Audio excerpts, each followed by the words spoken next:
If you feel that your drawing improvement has stagnated over the last while, here are 10 places you can check for a possible blockage. 10 places of weakness in either your understanding of the drawing process or more technical things that might just help you get things moving again. And if you'd like any more input in any of these 10 specifically, if you check the first comment, I'll have a link to 10 videos that explores each of these possible blockage factors in more detail. And the first one is, if you're in a self-taught learning to draw journey, you're not just a student learning to draw, you are your own teacher, and you need to do all the things that a teacher would do for you. You may choose videos that have teachers in them presenting information, but you're responsible as a teacher is for organising what material is going to be watched in what order to get to what end point. Without taking control of choosing the curriculum, if you like, it's going to be very easy to wander from here to there, but not to actually progress very far in any one direction. And you need to have self-control with input with videos that may be entertaining, but don't actually lead to your drawing improvement. Secondly, we need to understand that when we learn to draw, the general observation skills that we've picked up in just being alive, for most people, are going to be inadequate for the quite specific observation we need to do when we draw. When this is the case, we think we've seen things enough to be able to draw them, but in fact we haven't. And what this means in practice is that I'm drawing what I think I've seen, or I'm partly guessing, or I'm digging back into memories of that thing at other times in other circumstances, but I'm not actually drawing what's in my reference or in front of me. And it's so easy in this situation to blame a lack of experience in, say, technical drawing skills than our observation, which means we're looking in the wrong place for the solution. The third point is that knowingly or unknowingly, when we draw from a photo, somehow we've got to think that our aim, our goal, is to do as faithful a copy of the photo as possible. And the more, in fact, our drawing looks like the photo, the better a drawing it is. But this means at best, we're going to capture all the weaknesses of the photo, and we're going to miss out on the opportunity of adding all the positives of basically improving the photo and what it shows that are available to us as creative artists. I think of the photo now as the springboard to what my finished drawing is going to be like. Number 4 is simply that we start drawing in a drawing session way too quickly. We start drawing before we've seen the things we need to see to have a chance of drawing well, and before we've worked out the best process to start and to progress our drawing to get us to the place we're wanting to go.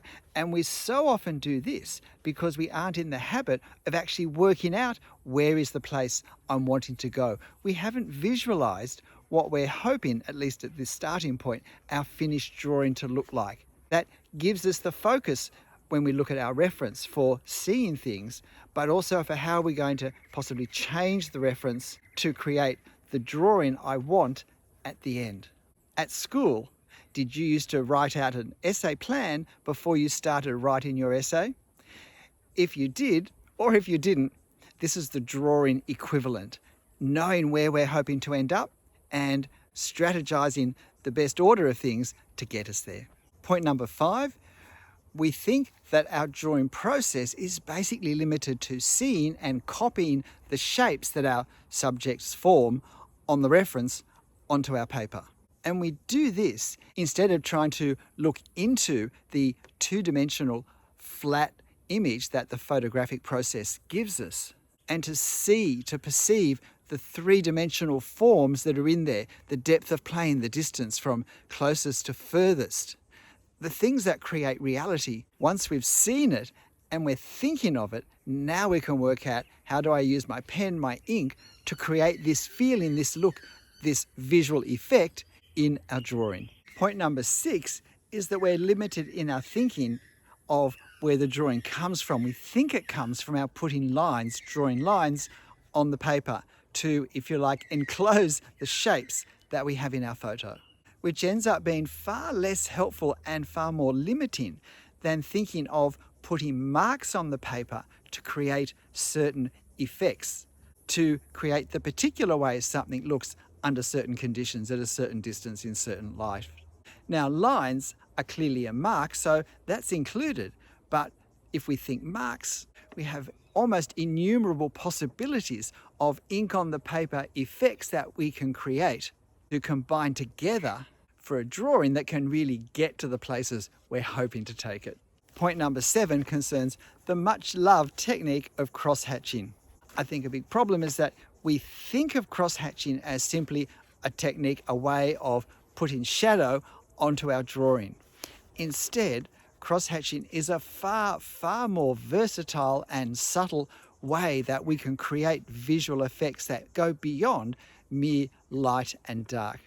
And when we start to understand all the possibilities of the impact cross-hatching can have in our drawing, then how we use it, in what way we use it, becomes far more obvious, far more straightforward, and hatching ceases to be the dilemma, the problem it is for so many people. Number 9 is many of our drawings end up being left unfinished, half finished even.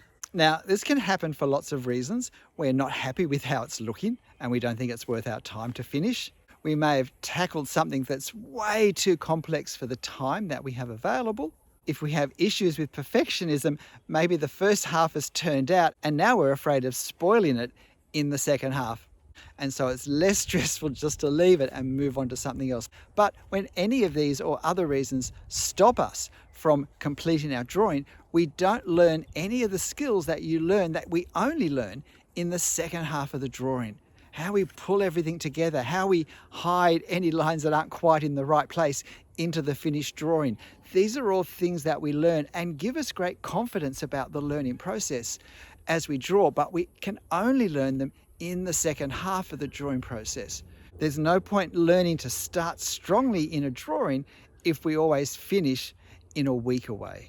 The 9th overlooked area is that of critiquing our work. If we're the teacher, we don't just set the curriculum, but we also have to mark our work. Have we done well? Have we passed? Have we failed? Can we go on? Do we need to stay in this place for a while? Do we need to go backwards for a bit? And perhaps reinforce some earlier, more fundamental drawing skills if we're to move on in a more productive way. Every drawing we do is an opportunity to focus, to see more clearly where we're at, where we need to go, what we might need to do in terms of curriculum, in terms of what we study or look at, to get to the place we're wanting to get to. It's easier in the enthusiasm of a new drawing just to want to start and forget about the old one. But when we don't go back, when we don't look over, when we don't critique, we rob ourselves of one of the most important tools of getting direction for where we go from here. There's no point moving on to more demanding things if less demanding things still need to be worked on more. And number 10, are we spread too thinly in this learning process, this learning journey? Every time I see a new drawing medium, do I want to give it a go? Do I go and buy some new materials, some crayons, some pastels, some watercolors, some charcoals, some compressed charcoal pigments, not to mention different types of paper? If I'm continually changing the materials I'm using to draw, then I'm like someone trying to learn 5 or 6 instruments, musical instruments, all at the same time. That's really, from a learning point of view, more likely to lead to confusion and make it harder for me to do well with any one instrument. It's the same when we draw.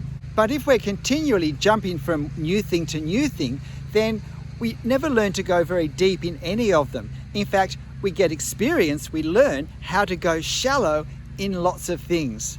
This is going to slow down our ability to do well in any one thing. If we stay with a smaller set of materials and a more limited style of drawing at a given point, then we're going to be able to go deeper in those areas that we restrict ourselves to. Now we learn the skills of going deep. When we change to a different medium, now we have skills of going deep in learning to use new things that we can employ.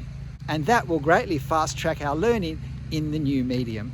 G'day, I'm Stephen Travers. I hope these 10 points, some of them perhaps may give an indication of where you can look to step out of a blockage in your drawing improvement. And if any of these you'd like more information on, check that first comment under the video and I'll have 10 links, I hope, if I can find them all, to a video that particularly deals with that issue in more depth. But in the end, whatever your issues are, however you deal with them, whatever videos you do or don't watch, make sure you have fun. I'll see you next time. Bye.